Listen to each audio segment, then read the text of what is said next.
창세기 32장 1절에서 12절까지의 말씀입니다. 제가 가진 성경으로는 구약 성경 49페이지입니다.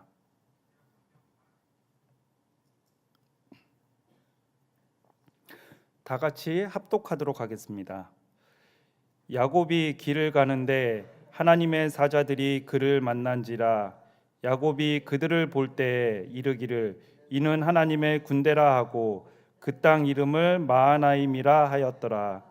야곱이 세일 땅 에돔 들에 있는 형 에서에게로 자기보다 앞서 사자들을 보내며 그들에게 명령하여 이르되 너희는 내 주 에서에게 이같이 말하라.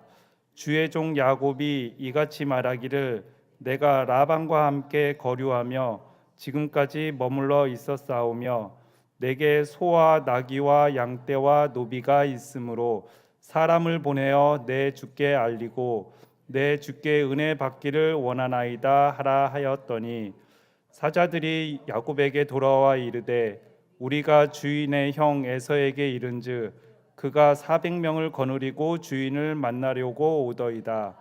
야곱이 심히 두렵고 답답하여 자기와 함께한 동행자와 양과 소와 낙타를 두 떼로 나누고 이르되 에서가 와서 한 떼를 치면 남은 한 떼는 피하리라 하고 야곱이 또 이르되 내 조부 아브라함의 하나님 내 아버지 이삭의 하나님 여호와여 주께서 전에 내게 명하시기를 내 고향 내 족속에게로 돌아가라. 내가 내게 은혜를 베풀리라 하셨나이다. 나는 주께서 주의 종에게 베푸신 모든 은총과 모든 진실하심을 조금도 감당할 수 없사오나 내가 내 지팡이만 가지고 이 요단을 건넜더니 지금은 두 때나 이루었나이다. 내가 주께 간구하오니 내 형의 손에서 에서의 손에서 나를 건져내소서. 내가 그를 두려워함은 그가 나와 처자들을 칠까 겁이 나기 때문이니이다. 주께서 말씀하시기를 내가 반드시 내게 은혜를 베풀어 내 시로 바다에 셀 수 없는 모래와 같이 많게 하리라 하셨나이다. 아멘. 네, 오늘 본문의 말씀은 야곱이 형 에서의 분노를 피해 하란으로 도망간 후 20년 만에 다시 고향으로 돌아가는 사건에 관한 말씀입니다. 야곱이 고향 가나안을 향한 여정을 시작한 지 얼마 되지 않았을 때 외삼촌 라반이 그를 뒤쫓아왔습니다. 하나님께서는 미리 라반에게 현몽하셔서 서로 축복하고 길을 떠날 수 있도록 형통한 길을 열어주셨습니다. 이렇게 다시 길을 떠나게 되지만 야곱 앞에는 라반보다 훨씬 더 큰 문제가 있었습니다. 그것은 바로 고향에 있는 형 에서였습니다. 그러나 야곱은 하나님의 말씀을 따라 가나안을 향해서 길을 계속 가게 됩니다. 오늘 본문 32장 1절의 말씀입니다. 1절 함께 같이 읽겠습니다. 야곱이 길을 가는데 하나님의 사자들이 그를 만난지라. 아멘. 이 말씀에서 우리는 두 가지의 중요한 사실을 알 수 있습니다. 첫 번째로는 야곱이 하나님의 사자들을 만났습니다. 그런데 문장을 자세히 보시면 주어가 야곱이 아니고 하나님의 사자들입니다. 즉 야곱이 하나님의 사자들을 찾아서 만난 것이 아니고 하나님의 사자들이 야곱을 찾아와서 만나 주셨습니다. 여기 계신 성도님들은 하나님을 어떻게 만나셨나요? 하나님을 만나기 위해서 어떤 노력을 하셨나요? 다른 종교들 같은 경우에는 그 종교의 구원을 얻기 위해서 그리고 깨달음을 얻기 위해서 해야 될 것들이 굉장히 많이 있습니다. 고행을 한다거나 아니면 수행을 한다거나 아니면 덕을 쌓는다거나 사람이 무엇을 해야지만 그들이 말하는 구원에 이를 수가 있습니다. 그러나 진리이신 우리 하나님께서는 그렇게 말씀하시지 않으십니다. 우리가 그분을 만나기 위해서 무언가 하는 것이 아닙니다. 오히려 하나님께서 아무것도 안 하고 있는 나에게 찾아오시고 우리를 만나 주십니다. 그래서 이렇게 죄인된 우리들을 하나님께서 구원해 주십니다. 로마서 3장 10절에서 11절까지의 말씀을 함께 읽겠습니다. 기록된 바 의인은 없나니 하나도 없으며 깨닫는 자도 없고 하나님을 찾는 자도 없고. 네, 로마서에서는 하나님을 찾는 자도 없다고 하셨습니다. 하나님의 은혜가 아니면 우리는 하나님을 만나지 못합니다. 그리고 하나님을 깨닫지도 못합니다. 심지어 하나님을 찾고자 하는 그런 능력조차 없는 죄인된 존재인 것입니다. 그래서 하나님께서는 친히 독생자 예수님을 이 땅에 보내주셔서 우리를 직접 만나주신 것입니다. 우리 인생 가운데서도 야곱의 상황과 같이 하나의 고비, 그 라반이 쫓아오는 그 고비를 쉽게 넘겼다고 생각했지만 그 앞에는 형 에사와 같은 더 큰 위험과 고비가 있을 수 있습니다. 그러나 걱정하실 필요가 없습니다. 우리가 찾지 않아도 하나님께서 친히 오셔서 우리를 만나주시고 우리를 구원해 주십니다. 하나님께서는 그러면 우리를 왜 만나주실까요? 그건 요한복음 15장 16절 말씀에서 그 목적을 찾을 수가 있습니다. 제가 읽어드리겠습니다. 너희가 나를 택한 것이 아니요 내가 너희를 택하여 세웠나니 이는 너희로 가서 열매를 맺게 하고 또 너희 열매가 항상 있게 하여 내 이름으로 아버지께 무엇을 구하든지 다 받게 하려 함이라. 아멘. 하나님께서는 우리를 택하시고 세우신 것은 가서 열매 맺기를 바라셨기 때문입니다. 그러면 그냥 그 자리에서 열매 맺는 것이 아니고 하나님께서 가서 열매를 맺으라고 하십니다. 하나님께서 어디로 가서 우리는 어디로 가서 그 열매를 맺어야 할까요? 예수님께서 승천하시면서 제자들에게 지상 명령을 내리셨습니다. 그 명령은 사도행전 1장 18절 말씀인데 오직 성령이 너희에게 임하시면 너희가 권능을 받고 예루살렘과 온 유대와 사마리아와 땅끝까지 이르러 내 증인이 되리라고 하셨습니다. 네, 하나님께서는 우리를 땅끝까지 보내주십니다. 땅끝까지 그냥 보내시는 게 아니고 목적이 있습니다. 그 목적은 복음을 전파하는 게 하나님의 목적입니다. 하나님의 땅끝까지 그 복음을 전파하고 우리는 그 열매를 맺어야 할 것입니다. 하나님의 명령에 순종해서 그리고 열매 맺는 복음을 전하고 열매 맺는 우리 성도님들이 되시기를 주님의 이름으로 축복합니다.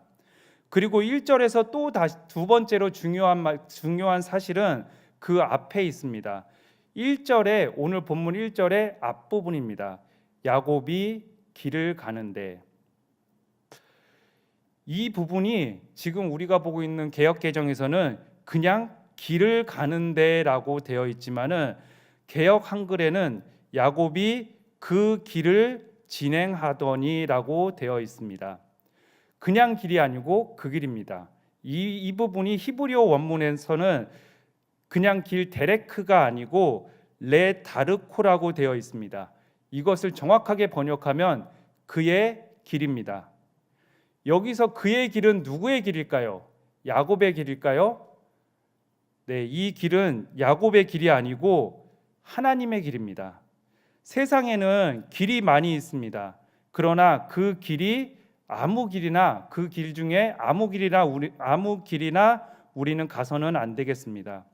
하나님께서 말씀하신 길, 하나님께서 지시하신 길, 그리고 하나님께서 약속한 길, 즉 하나님의 길을 우리는 가야 됩니다.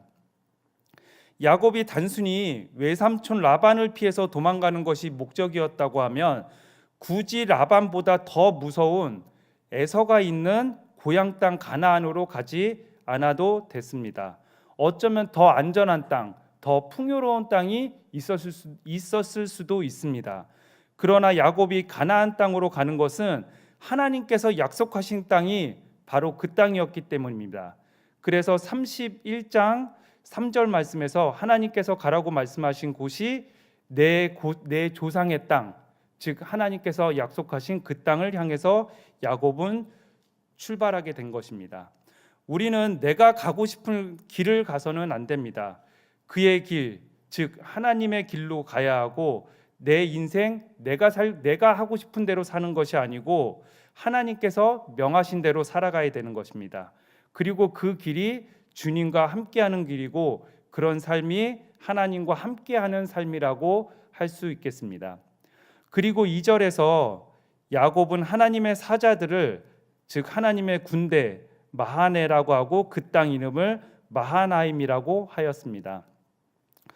마하나임은 군대의 쌍수입니다. 즉 두 군대를 만난 것입니다. 야곱이 길을 떠날 때 야곱 혼자 간 게 아니고 하나님께서 야곱의 곁에 두 군대를 붙여주셨습니다. 하나님께서는 순종하며 하나님의 길로 행하는 우리를 보호하실 때 그냥 가볍게 보호하시지 않으십니다. 우리를 앞에서 그리고 뒤에서 그리고 또 양옆에서 우리를 철저하게 보호해 주시는 것을 알 수가 있습니다.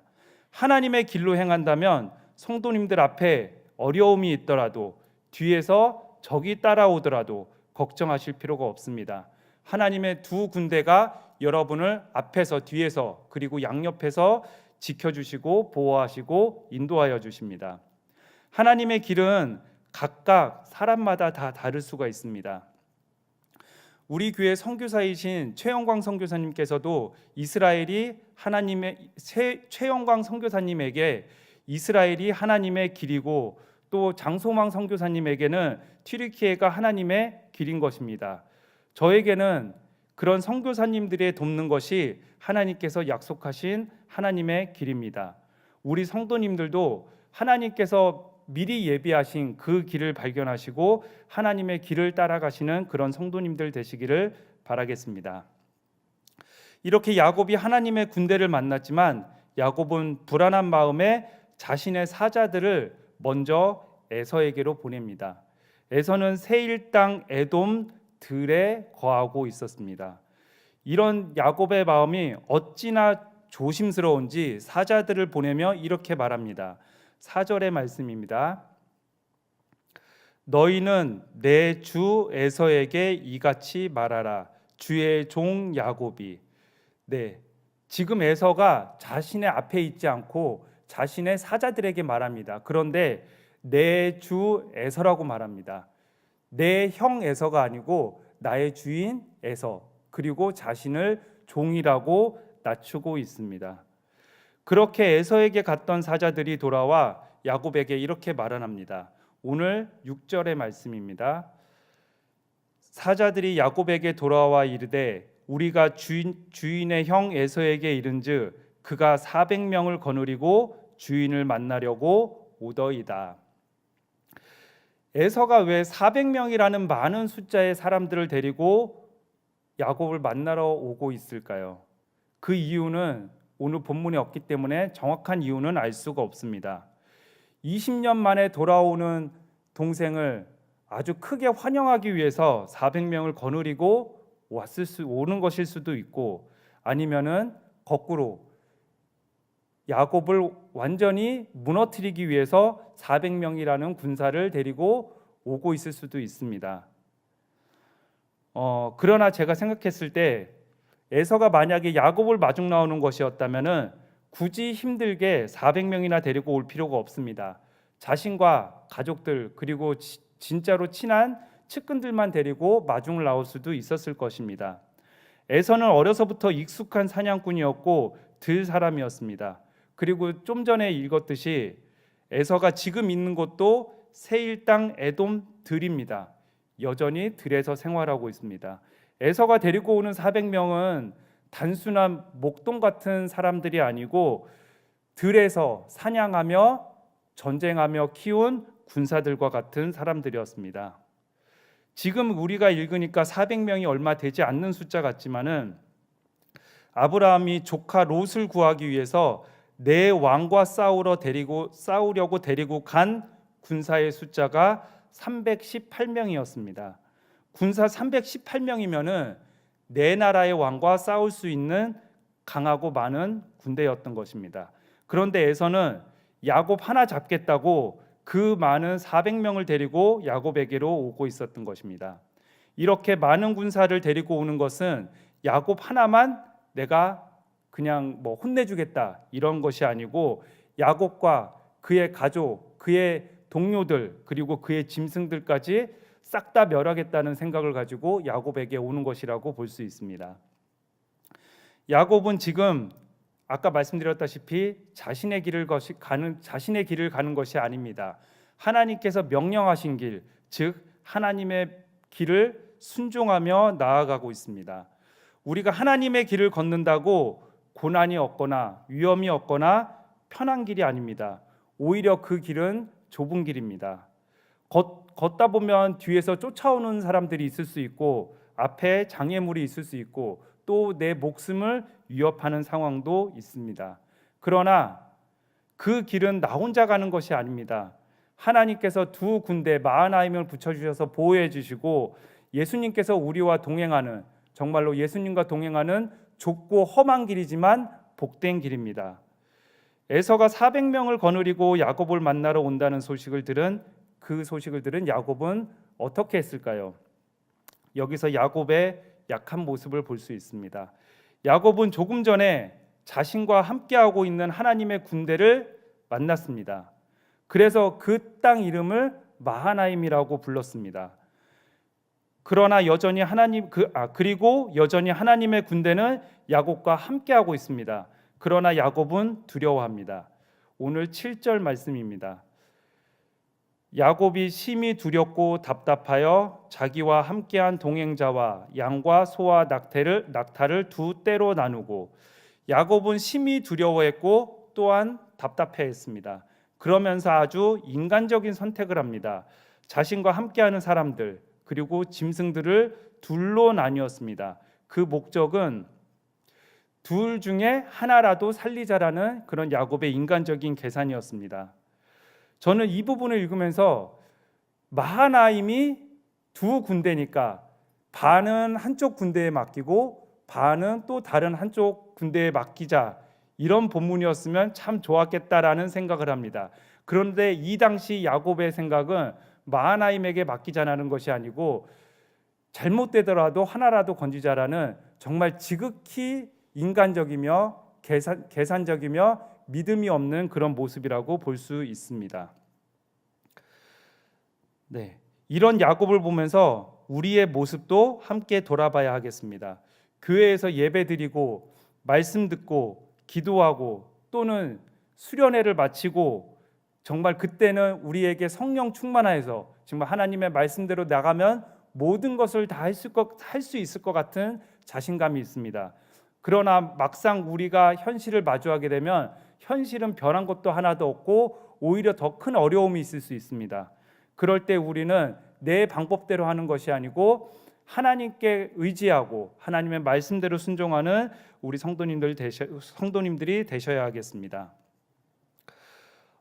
이런 것은 예수님의 제자였던 베드로도 마찬가지였습니다.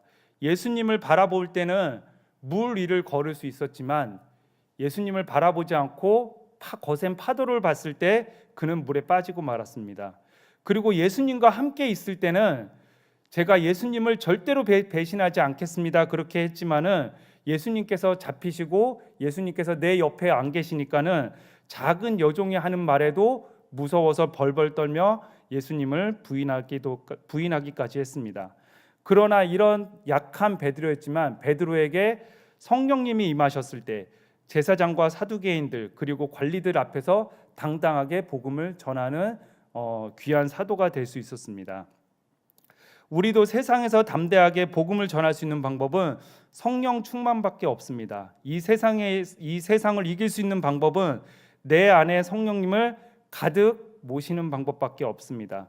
항상 성령 충만하여서 담대히 세상에 나가서 복음을 전하시는 성도님들 되시기를 주님의 이름으로 축복합니다. 저는 오늘 말씀을 묵상하면서 야곱의 모습에서 출애굽하는 이스라엘 백성들의 모습과 비슷하다는 것을 발견하게 되었습니다. 야곱이 하란을 떠나는 것 같이 이스라엘 백성들은 바로 애굽을 떠나게 됩니다. 야곱에게는 뒤에는 라반이 쫓아오고 앞에는 형 에서가 있었습니다. 그리고 출애굽한 이스라엘 백성들에게는 뒤에는 애굽 군대가 따라오고 앞에는 홍해가 막혀 있고 그 홍해를 건넜지만 그 앞에는 더 무서운 가나안 족속들이 있었습니다. 그런데 이런 어려움을 만났을 때 야곱과 그 출애굽한 이스라엘 백성들의 자세는 분명히 달랐습니다. 야곱은 에서에게 사자를 보내서 그 400명의 사람들과 함께 오고 있다는 소식을 들었을 때 분명히 두려워했습니다. 그러나 그 두려워한 것으로 끝나지 않았습니다. 야곱은 그때 하나님을 원망하지 않았습니다. 그러나 출애굽한 백성들은 앞에 가나안 족속들이 있다는 그 말을 들었을 때 하나님을 원망했습니다. 오늘 9절 말씀의 중간 부분입니다. 주께서 전에 내게 명하시기를. 네, 이 9절부터는 야곱이 하나님께 엎드려 기도하는 부분입니다. 네, 그런데 그 기도를 시작할 때 주께서 전에 내게 명하시기를 이렇게 말하고 있습니다. 야곱이 그냥 기도하는 것이 아니고 하나님께서 내게 명하신 대로 저는 순종하고 있습니다. 예, 우리 성도님들도 혹시 어려운 일이 있을 때 하나님을 원망하는 것이 아니고 저는 하나님의 명령대로 행하고 있다고 그렇게 기도하시는 성도님들 되시기를 축복합니다. 그리고 9절 마지막 부분입니다. 9절 마지막 부분에서는 내가 내게 은혜를 베풀리라 하셨나이다. 그리고 하나님께서 야곱에게 하신 그 축복의 말씀을 다시 한번 떠올립니다.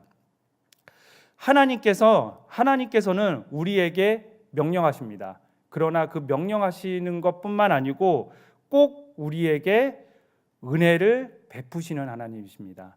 하나님은 명령하시고 은혜를 베푸십니다. 그러면 여기서 하나님께서 베푸시는 은혜는 무엇일까요? 여기서 은혜는 다르게 말하면은 하나님의 선하심입니다. 네, 10절 앞부분입니다. 다 같이 읽겠습니다. 10절 앞부분입니다. 나는 주께서 주의 종에게 베푸신 모든 은총과 모든 진실하심을 조금도 감당할 수 없사오나. 여기까지만 읽겠습니다.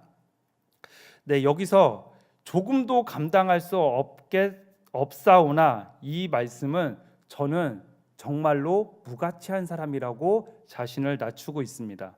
네, 우리는 정말 하나님 앞에서 무가치한 사람입니다. 그러나 하나님의 말씀에 순종할 때 하나님께서는 우리에게 모든 은총과 그리고 그 진실하심을 베푸시는 분이십니다. 그리고 야곱은 하나님께 고백합니다. 그 하나님의 인자하심과 신실하심으로 지금은 두 때나 이루었다고 하나님께 감사의 기도를 올리고 있습니다. 우리 성도님들 혹시 어려운 일이 있더라도 하나님께 원망하는 성도님들이 아니고 꼭 하나님께서 내게 베풀어 주신 그 은혜에 감사하는 성도님들 되시기를 바라겠습니다. 예, 그리고 이제 야곱이 자신의 어려움을 하나님께 아뢰고 하나님께 도움을 구합니다. 오늘 11절 말씀입니다. 내가 주께 간구하오니 내 형의 손에서 에서의 손에서 나를 건져 내시옵소서. 내가 그를 두려워함은 그가 와서 나와 내 처자들을 칠까 겁이 나기 때문입니다. 그리고 나서 다시 하나님께서 하신 약속을 말하고 있습니다.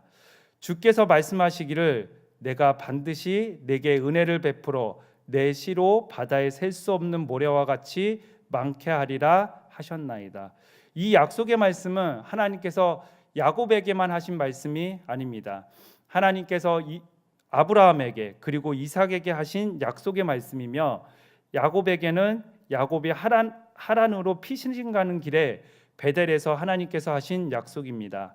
이때 하나님께서 약속하실 때도 야곱이 먼저 하나님을 찾은 것이 아닙니다. 하나님께서 야곱의 꿈에 나타나시고 찾아오셔서 하늘에서부터 땅까지 사다리를 내려주셨습니다. 그리고 그 사다리를 하나님께서 사다리로 천사들을 보내시고 하나님께서 만나주신 것입니다.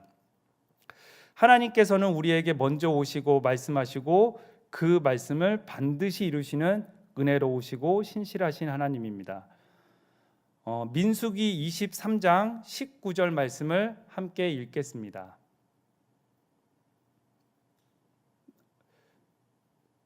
네, 제가 그냥 제가 읽어드리겠습니다. 하나님은 사람이 아니시니 거짓말을 하지 않으시고 인생이 아니시니 후회가 없으시도다. 어찌 그 말씀하신 바를 행하지 않으시며 하신 말씀을 실행하지 않으시랴. 네, 하나님께서 하신 말씀은 반드시 하나님께서 실행하시고 이루십니다. 우리 성도님들께서도 하나님께서는 우리 성도님들에게도 한 사람 한 사람 말씀하고 계십니다. 그리고 그 하신 말씀을 반드시 이루십니다. 그 말씀을 붙잡고 기도하며 그리고 하나님의 길에 순종하는 우리 성도님들 되시기를 주님의 이름으로 축복하겠습니다.